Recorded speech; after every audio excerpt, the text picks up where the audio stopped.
Hello, my name is Ben Miller, and I come from a company called Fundrise.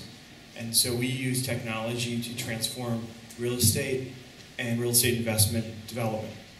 So just next. So let me just talk about the problem for a second. Next.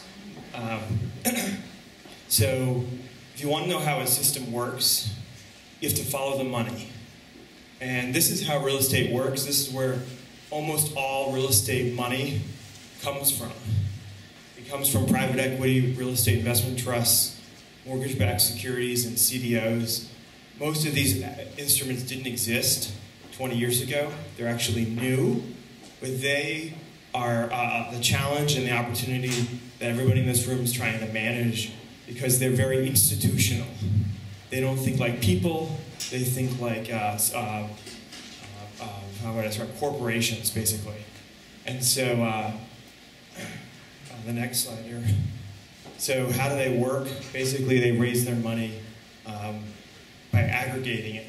They are essentially middlemen, and so they use investment brokers, pension funds, private equity funds, basically gather it together and then put it out. And the disadvantage of it is that you strip the people out of the money. And primarily, you're left with only being able to achieve a financial goal because the middlemen really only have a financial mandate. The idea we came up with was, what if you went direct? What if you raised money from people online at scale? And can you basically lower the cost of capital and reconnect people to places by allowing them to invest in real estate? So next. So our story is we were building in a neighborhood called H Street Northeast. And H Street's like a Brooklyn. It's like the neighborhoods everybody's been talking about. Lots of young people, like I guess Cherokee Street, lots of growth. The private equity funds were not interested in this neighborhood. When I went to raise money for a real estate project we had, the high net worth individuals you talk to for money never heard of it. And I thought that was weird to raise money from people who've never heard of the place they're going to change. And so we said, well, what if we're doing this backwards? What if we raise money from people who should be able to invest in this? And this is actually the H Street Festival. So there's lots of people who get this neighborhood, who are part of changing it and spend their time there and live there. But most of these people, probably none of these people, are actually invested in the local real estate beyond their home. So the first thing we did, we created a site called Popularise, crowdsourcing site, and we asked everybody a very simple question, which is, what do you want? We bought a series of buildings, and we went online. If you go to the next slide, we asked people, what would you build here? And this is one of the buildings in H Street, and you can post basically ideas with pictures. And what makes this way better than the normal survey process is it's way more alive. Each picture is, it says it's worth 1,000 words. It's actually integrated with Facebook's open API, and so every time someone posts a picture, it gets usually broadcast to their news feed, and so you actually work within social networks about what people want, and you have a lot of data around what people want. This is a whole different data-driven approach to real estate, much different than the sort of old-fashioned way of doing markets based on census data. So this is another page. We did this in Seattle then with Skanska. They were doing a 500,000 square foot development, and they crowdsourced what people wanted, and they got thousands, something like 10,000 people involved. So when they went to the design review board, they said they were looking at each other silently, like, well, what are we going to say? They got 1,000 times the normal participation in this project compared to the normal 5-person, 10 people in a community meeting who are usually difficult, maybe usually against what you're trying to do, and the normal majority is not involved in their local place. Unfortunately, most people are busy, they have jobs, they have children, so they're not showing up. And we say that don't expect them to come to you, you need to go to them. And that's what online's all about.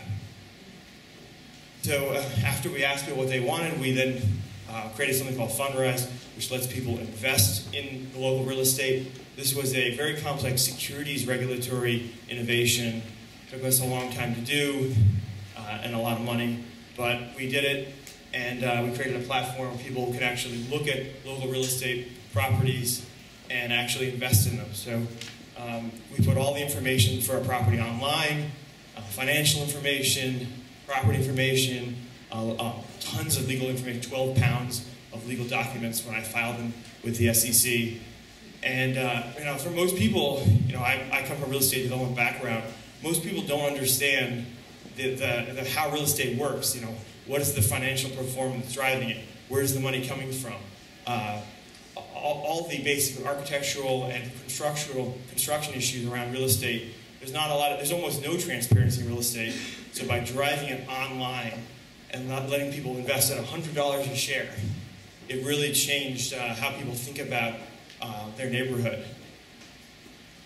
So we raised $325,000 from 175 people for this property.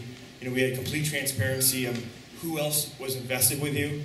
So if you think about it, you own a share of IBM or Apple, but you don't know who you're invested with. This is, again, what the internet can do. It can allow you basically to actually build a community of people who are like-minded, who want to do things, and to know people. We had a shareholder party last Saturday where hundreds of people showed up, and they couldn't believe they were meeting people they didn't know, who were all basically had signed up to do something. Basically, they were going to build their own city, their own neighborhood, and make money doing it. We did another offering where this is a property in Shaw, DC, and we asked people if they were interested in investing in it. We provided financial information, property information, and in 2 hours we had $300,000 of interest. Now we have $1 million of interest. So I would say that there's plenty of interest in investing in this property. As the internet, funny thing about the internet, it starts out small, but usually it has exponential growth. And so far, I'm seeing that. Next, we actually submitted with the DC government for a city property. They were selling a city property to a developer. We said, don't do that. Don't sell a public asset to one person. Sell it back to the public. Because DC real estate is inherently a great asset. People die, foreign investors die to try to get into real estate investment, and then the idea that a public agency wouldn't allow their voters, their citizens to be the investors, sort of unintuitive actually. And so we won, and this will be the first public RFP, one essentially that will allow the citizens, the local residents to co-invest in it. So here's the video, let's see if this works.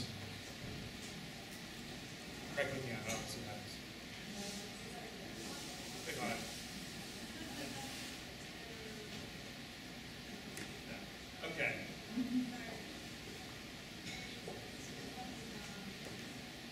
Well,